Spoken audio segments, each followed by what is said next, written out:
Good morning all of you. आज हम लोग स्टडी करने वाले हैं बायो सावर्ट का सेकंड एप्लीकेशन और काफ़ी इम्पोर्टेंट एप्लीकेशन आपके पास है। एप्लीकेशन है magnetic field at the centre of coil with help of Biot Savart. आपके पास एक सर्कुलर कोइल होगा, उस सर्कुलर कोइल के सेंटर पे कितना अमाउंट ऑफ मैग्नेटिक फील्ड है वो आपको कैलकुलेट करना है। इसके बेसिस पे आपको कुछ न्यूमेरिकल और कुछ एग्जाम्पल सोल्व करने हैं। जैसे न्यूमेरिकल प्रॉब्लम 7.1 और 7.2, एग्जाम्पल 7.3 एंड 7.3, 7.4, 7.5 एंड 7.8। अब मैंने ये एग्जाम्पल 7.3 दो बार इसलिए लिखा है क्योंकि आपकी जो राजस्थान बोर्ड की बुकलेट है उसमें एग्जाम्पल 7.3 के दो क्वेश्चन है, मतलब कि दो अलग अलग न्यूमेरिकल हैं बट उनका नंबर सेम दे रखा है कि इसका एग्जाम्पल नंबर भी 7.3 है और दूसरे वाले एग्जाम्पल का भी जो नंबर है वो कितना है 7.3। इसलिए मैं दोनों का नंबर मैंने भी सेम लिखा है और चैनल पे दो 7.3 के सॉल्यूशन अपलोड किए हैं, तो वो दोनों ही आपको सॉल्व करने हैं। और ये जितने भी न्यूमेरिकल और एग्जाम्पल हैं ऑलरेडी मेरे यूट्यूब चैनल पे अपलोडेड हैं, तो आप यूट्यूब पे जाएं, सर्च करें RBSc physics by Suresh sir, वहाँ चैप्टर 7 का प्लेलिस्ट आपको मिलेगा। प्लेलिस्ट को ओपन करें, वहाँ आपको इनके सॉल्यूशन मिलेंगे, ठीक है। साथ ही इस टॉपिक के प्रॉपर PDF नोट्स वीडियो के नीचे डिस्क्रिप्शन में एक लिंक गिवन है PDF नोट्स के नाम से, उस लिंक पे आप क्लिक करें, आप डाउनलोड कर सकते हैं। अब देखते हैं बेटा किस तरीके से इसको सिंप्लीफाई करना है, आपको कैसे डिटरमाइन करना है। अगर आप चैनल पे अभी न्यू हैं तो चैनल को लाइक और सब्सक्राइब जरूर करें, साथ ही अपने फ्रेंड सर्कल में इसको शेयर करें। तो देखो एप्लीकेशन कुछ ऐसा है कि आपके पास एक सर्कुलर कॉइल है, तो ये सर्कुलर कॉइल मैंने कंसीडर कर लिया। इस सर्कुलर कॉइल का सेंटर कितना मान लिया O, और इसका रेडियस कितना है बेटा R, और इस कॉइल में करंट कितनी फ्लो हो रही है I करंट फ्लो हो रहा है। आपको बायो सावर्ट लॉ के हेल्प से इस सेंटर पे कितना amount of magnetic field develop होगा वो हमें कैलकुलेट करना है। तो हमारा मोटिव आपको समझ में आया होगा। सबसे पहले Biot Savart law, bio Savart का इक्वेशन क्या है, dB इक्वल टू कितना म्यू नॉट अपॉन में 4 पाई I dl sine theta upon में R स्क्वायर। अब बायो सावर्ट लगाना आना चाहिए तो बहुत इजी हो जाता है इसके एप्लीकेशन को करना। बायो सावर्ट ये कहते हैं कि इतने बड़े लूप के लिए या इतने बड़े सर्कुलर कॉइल के लिए इनका लॉ डायरेक्ट एप्लीकेबल नहीं है। ये एप्लीकेबल तब होगा जब एक स्मॉल वायर की लेंथ आपके पास हो, दैट इज dl। तो ये वायर है पूरा, इस पे ऐसा करते हैं स्मॉल लेंथ कट कर लेते हैं, तो ये स्मॉल लेंथ ऐसे बनेगी। अब मुझे बताओ ये जो स्मॉल लेंथ है ये इसकी क्या है, टेंजेंट है। अरे स्मॉल लेंथ क्या है, टेंजेंट है, कट कर दिया। फिर उस स्मॉल लेंथ से R डिस्टेंस पे वो पॉइंट होना चाहिए जहां आपको मैग्नेटिक फील्ड कैलकुलेट करना है। तो ये dl से R डिस्टेंस पे ये सेंटर है O, और इस सेंटर O का मैग्नेटिक फील्ड ही मुझे कैलकुलेट करना है। मैंने सेंटर O ले लिया आपके पास। देन आपको इस dl और R के बीच एंगल पता होना चाहिए। तो देखो R यहाँ काम कर रही है रेडियस ऑफ द कॉइल, और dl यहाँ पे काम कर रहा है टेंजेंट का, और टेंजेंट और रेडियस के बीच में एंगल हमेशा कितना होता है बेटा 90 डिग्री, ठीक है। ये dl का फॉर्म हो गया। इसका मतलब एंगल यहाँ थीटा कितना रखना पड़ेगा बेटा 90। वैल्यू पुट करो तो मैग्नेटिक फील्ड कितना हो जाएगा mu naught I dl sine 90 upon में 4 पाई R स्क्वायर। ध्यान देना बेटा यहाँ आप लोग साइन 90 की वैल्यू कितनी 1, ये 1 हो गया तो मैग्नेटिक फील्ड कितना लिखा जाएगा म्यू नॉट अपॉन में 4 पाई I dl upon R square. अब ये इक्वेशन अपने आप में कुछ कहती है, क्या कहती है कि ये जो स्मॉल लेंथ dl है उससे R डिस्टेंस पे पॉइंट होगा तो मैग्नेटिक फील्ड कितनी होगी dB। केवल कितने का मैग्नेटिक फील्ड है ये? स्मॉल डीएल का। ये स्मॉल डीएल है। क्या मुझे इतने का ही चाहिए क्या? नहीं, मुझे तो इस पूरे सर्कुलर वायर की वजह से सेंटर पे कितना होगा उसकी रिक्वायरमेंट है। तो ऐसा करो, इस पूरे डीएल से ये वायर बनाओ। ये तब बनेगा जब ऐसा करें, ये वायर है, एक डीएल यहां लिया आपने, फिर एक डीएल यहां भी लो, उसकी वजह से मैग्नेटिक फील्ड निकालो। इस डीएल की वजह से, इसकी वजह से, इसकी वजह से, इसकी वजह से और इसकी वजह से, इसकी वजह से कुछ मैग्नेटिक फील्ड आएगा, इस डीएल की वजह से कुछ मैग्नेटिक फील्ड होगा, इस डीएल की वजह से कुछ मैग्नेटिक फील्ड होगा। इन सब मैग्नेटिक फील्ड को ऐड कर दोगे तो टोटल डीएल की वजह से मैग्नेटिक फील्ड आ जाएगा। अब एक एक करके तो ऐड करने हम बैठेंगे नहीं, तो इस ऐड करने का प्रोसेस, ये वर्क कौन करता है हमारे लिए? इंटीग्रेशन। तो हम क्या करेंगे, इस डीएल के टर्म में इंटीग्रेट कर लेंगे इसको। तो बोथ साइड क्या कर दो बेटा, इसका इंटीग्रेशन कर दिया। अब बताओ 1 dB का टोटल इंटीग्रेशन क्या? b। टोटल मैग्नेटिक फील्ड कितना आएगा बेटा? b। यहां इंटीग्रेशन डीएल के रेस्पेक्ट में कर रहे हो, तो डीएल के अलावा जितने भी टर्म है सब की सब कांस्टेंट है, बाहर निकाल दो इनको। ये इनको मैंने बाहर निकाल दिया। μ0/4 पाई I/r² इंटीग्रेशन ऑफ 1 dl। अब ध्यान दो, ये डीएल वेरिएबल है, तो डीएल की यहां आती है इनिशियल लिमिट और यहां आती है फाइनल। एक चीज देखो, ये आप सर्कुलर वायर बनाओगे तो पहले एक स्मॉल सी लेंथ लोगे, ये स्मॉल सी लेंथ, ये लेंथ इतनी छोटी होगी कि इसकी इनिशियल वैल्यू आप कितनी मान सकते हो? 0। क्लियर है? फिर इस डीएल के ऐसे छोटे छोटे डेटा लोगे और एक सर्कुलर वायर बना दोगे। जब पूरा वायर बन जाएगा तो बताओ इस वायर की ये टोटल लेंथ कितनी है? अरे इस वायर की टोटल लेंथ कितनी है सर? ये तो इसका सर्कमफ्रेंस है। क्या है इसका? सर्कमफ्रेंस। तो ये जब पूरा एक सर्कुलर वायर बनेगा तो फाइनल लेंथ किसके बराबर होगी? सर्कमफ्रेंस के। तो अगर डीएल की इनिशियल लेंथ लेनी है तो कितनी लेनी पड़ेगी बेटा? 0। और अगर फाइनल लेंथ लेनी है तो कितनी लेनी पड़ेगी? 2 पाई r। That is the limit of DL. तो डीएल की यहां रखो इनिशियल कितना? 0। फाइनल कितना? 2 पाई r। आई थिंक मेरी बात समझ में आई होगी, लिमिट कैसे पुट करनी है आपको। अब तो केवल मैथमेटिक्स है, सॉल्व कर लो। अब ध्यान दो, मैग्नेटिक फील्ड कितना बेटा? μ0I/4 पाई r²। 1 dl का इंटीग्रेशन क्या होता है? 1 dl का इंटीग्रेशन होता है l, और ये लिमिट चल रही है 0 to 2 पाई r आपके पास। b इक्वल टू कितना बेटा? μ0I/4 पाई r²।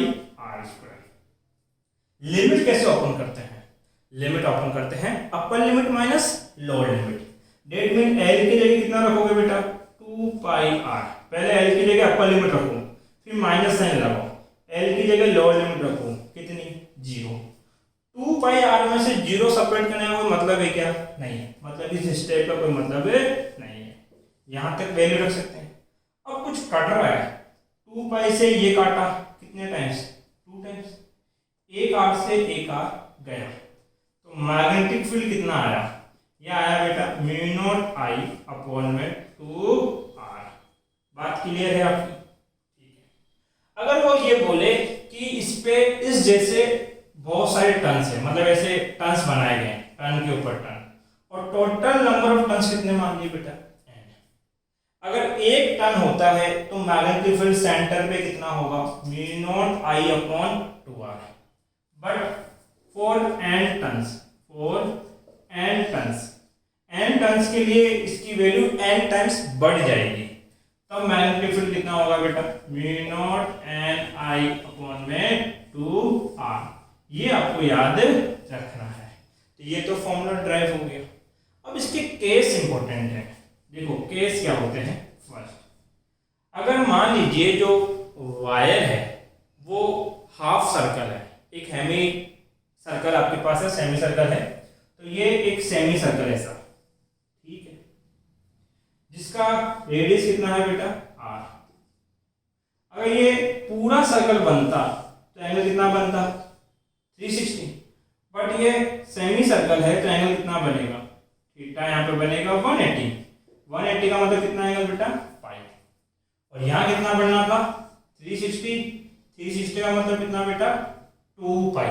1 पाई का मतलब होता है 180 डिग्री, 2 पाई का मतलब 360 के लिए। मतलब ये जो फॉर्मूला आपने निकाला था ये फॉर्मूला था 2 पाई डिग्री के लिए। अभी मैं 2 पाई के लिए इसलिए बोल रहा हूँ कि आगे जाके मैं एक और तरीके से ये फॉर्मूला बनाऊंगा, तो वहां आपको समझने में हेल्प होगी। देखो आपको पूरा पता है कि अगर एक कंप्लीट सर्कल के अंदर करंट फ्लो होती है तो मैग्नेटिक फील्ड कितना होता है म्यू नॉट Ni/2r। अगर सर्कल आधा हो जाएगा तो मैग्नेटिक फील्ड भी क्या हो जाएगा बेटा आधा, हाफ। तो हाफ सर्कल की वजह से मैग्नेटिक फील्ड होगा म्यू नॉट Ni/2r। ये तो पूरे की वजह से, हाफ के लिए चाहिए तो मल्टीप्लाई बाय क्या कर दो बेटा हाफ। अब वैल्यू कितनी हो जाएगी बेटा आपके पास म्यू नॉट Ni/4r। मतलब कि अगर आपके पास एक सेमी सर्कल है तो उसकी वजह से मैग्नेटिक फील्ड कितना होता है म्यू नॉट Ni/4r। अब अगला केस क्या है, मान लीजिए आपके पास ये सेमी सर्कल ना होके क्वार्टर होता। केस नंबर सेकंड, मतलब कि दिखाई देगा क्या नहीं दिखा, चलो मैं इसको मिटा देता हूँ, इसकी अब नीड नहीं है, ध्यान देना।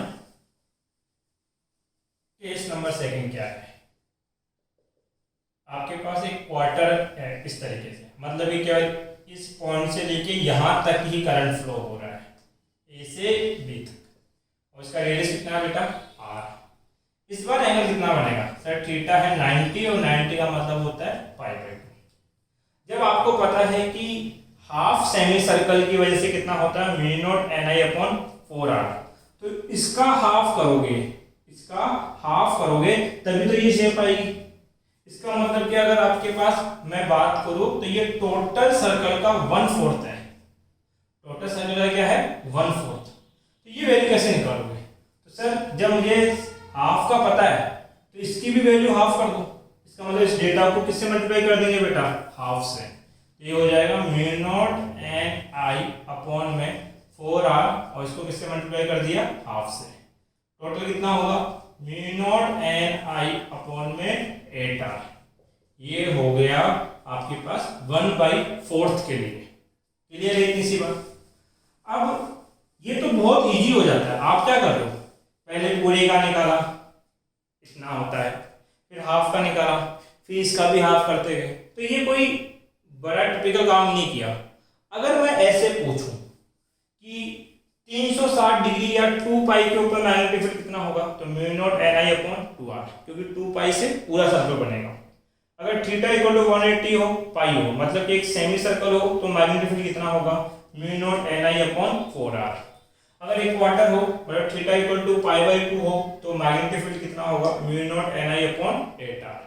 बट अगर मान लीजिए मैं ऐसे बोल दूं कि ये आपके पास एक थीटा इक्वल टू 20 डिग्री का है, तो बताओ इस 20 डिग्री के आर्क, अब ये आर्क बन गया, क्या बन गया आर्क में करंट कितनी फ्लो हो रही है I।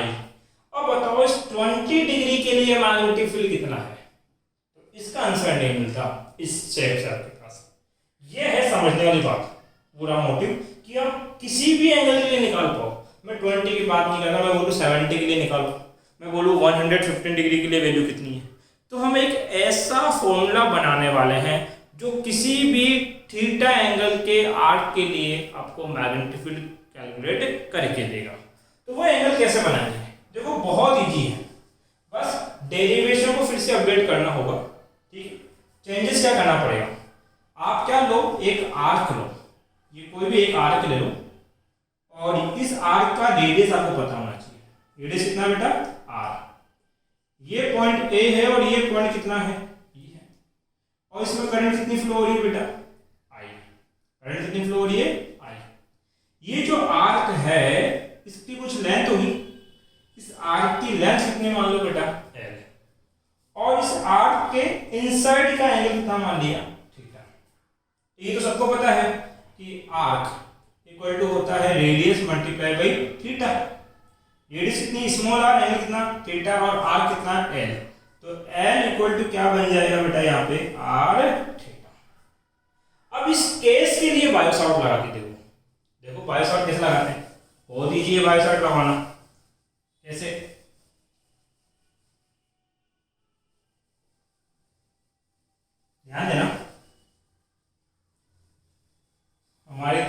स्वच्छ भारत का इरादा चल रहा है, क्या करें?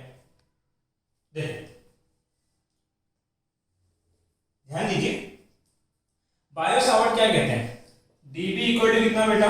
Mu naught upon 4 pi I dl sin theta divide by r square. ठीक, बायो सावर्ट के लिए सबसे पहले एक स्मॉल लेंथ आपको कट करनी होगी। तो मैंने क्या किया बेटा, यहां पर एक स्मॉल लेंथ कट कर ली। दिखाई दे रहा सबको?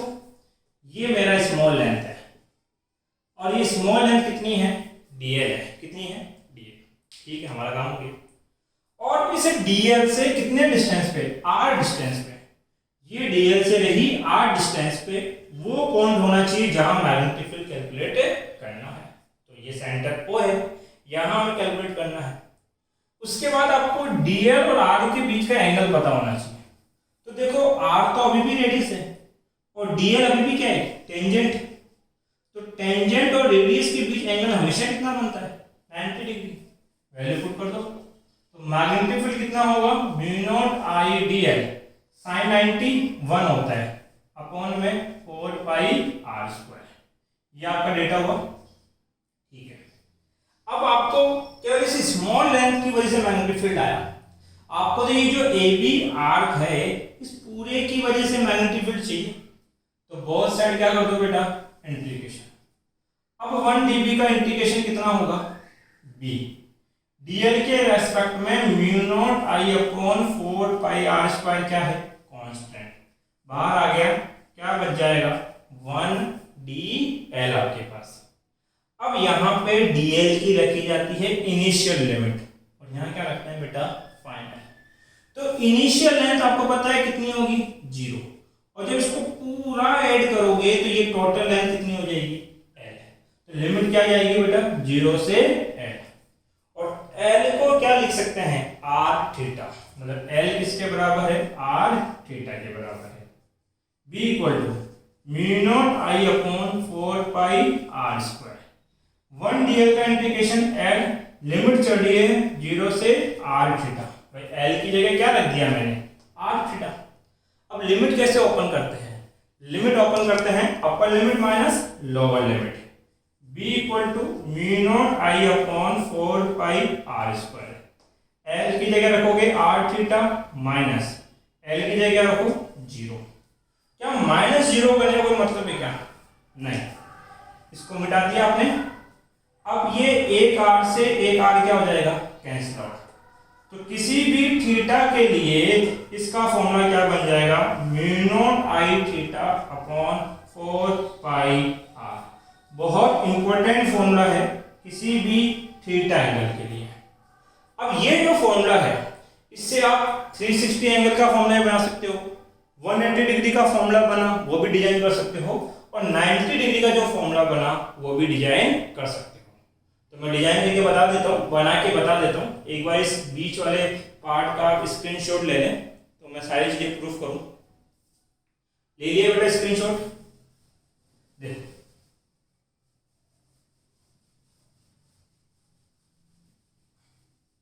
ध्यान दीजिए, सबसे पहले एक पूरा सर्कल लेंगे। अभी तो केवल एक छोटा सा आर्क लिया था, अब पूरा सर्कल बनेगा तो ये एंगल कितना होगा? 360। 360 का मतलब 2 पाई। ध्यान रखना यहां तो ये थीटा की वैल्यू आपको पुट करनी है, ये रेडियन में पुट करनी है। किसमें पुट करनी है? रेडियन। तो थीटा की जगह 2 पाई रखोगे तो मैग्नेटिक फील्ड कितना हो जाएगा? म्यू नॉट ये आई, थीटा की जगह रखो 2 पाई अपॉन में 4 पाई r। पाई से पाई कैंसिल, 2 से 2 कैंसिल। तो बताओ मैग्नेटिक फील्ड की वैल्यू कितनी आई? म्यू नॉट आई अपॉन में 2r। अरे यही तो है, mu naught I upon 2r। n तो इसलिए है कि n टर्न्स थे, तो अगर इसमें भी n टर्न होंगे तो मल्टीप्लाई बाई क्या हो जाएगा? n। अगर मान लीजिए ये क्या होता? सेमी सर्कल, तो ये एंगल कितना बनता? Theta equal to 180। 180 का मतलब कितना? पाई। इसका मतलब यहाँ थीटा की वैल्यू क्या रखेंगे बेटा? पाई रखेंगे। तो मैग्नेटिक फील्ड कितना होगा? म्यू नॉट आई, थीटा की जगह रखो पाई, 4 पाई r। पाई से pi cancel out, mu naught I upon 4r। देखो हाफ सेमी सर्कल के लिए क्या था, म्यू नॉट आई अपॉन में 4r। ऐसे ही आप 90 के लिए रख सकते हो, बस थीटा की जगह क्या रखना पड़ेगा, π/2। आई होप ये पूरा लेक्चर आपको समझ में आया होगा। फिर भी आपका कोई डाउट रह जाता है तो आप मेरे से कमेंट बॉक्स में पूछ सकते हो। थैंक यू बेटा।